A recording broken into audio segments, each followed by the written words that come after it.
जैसे दुकान पर हम फ्री रहते हैं तो बैठकर कोई पाठ जाप करने लगते हैं, और कोई ग्राहक आ जाता है तो फिर उस जाप पाठ को कायोत्सर्ग करके फिर से शुरू चालू कर देते हैं।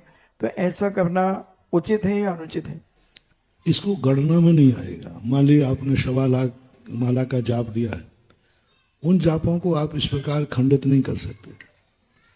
आपने भक्तांबर पाठ का नियम लिया है तो उस पाठ को ऐसा खंडित नहीं कर सकते, उसे पूरा करना पड़ेगा। अब यदि आपका नियम नहीं है न पाठ करने का न जाप करने का, और खाली समय में आप जाप दे रहे हैं तो कोई बाधा नहीं।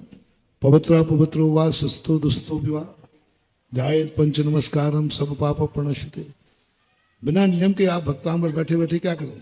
भक्तांबर पढ़ रहे, 2-3 श्लोक पढ़ गए, ग्राहक आ गए, ग्राहक को निपटा दिया, फिर शुरू कर दिया। कम से कम सदुपयोग ही तो हो रहा है। लेकिन इसको नियम की काउंटिंग में मत लेना, ये समय का सदुपयोग है। हमारे पूज्य मुनिराजों को विद्याएं प्राप्त होती हैं जिसमें एक अघोर ब्रह्मचर्य विधि का उल्लेख मिलता है। तो ये अघोर ब्रह्मचर्य विधि क्या है और किस इस तप के प्रभाव से प्राप्त होती है? अघोर तप रिद्धियों के अंतर्गत एक रिद्धि आती है। अघोर तप है यानी वो तप करने से थकते ही नहीं है।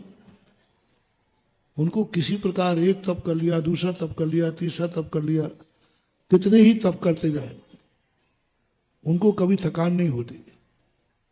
उनके मन में बोरियत नहीं आती। एक उपवास कर लिया, 2 कर लिए, 3 कर लिए, ऐसा हर व्यक्ति को आता है। लेकिन वो एक से एक तप करते जाते हैं। उपवास किया है, उपवास के बाद भी जाकर पहाड़ के ऊपर जाके बैठ गए गर्मी में, उसमें भी सूर्य को देखते हुए बैठ गए।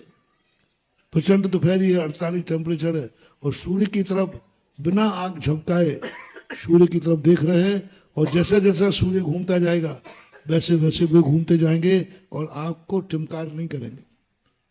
तो ऐसे है उनके ऐसी रिद्धि प्राप्त हो जाती है, कितने भी तप कर लें लेकिन उनके किसी प्रकार की थकान, किसी प्रकार का शिथिलता मन से भी नहीं, वचन से भी नहीं, काया से भी नहीं, किसी प्रकार की शिथिलता नहीं आती। ऐसा अघोर तप रिद्धि का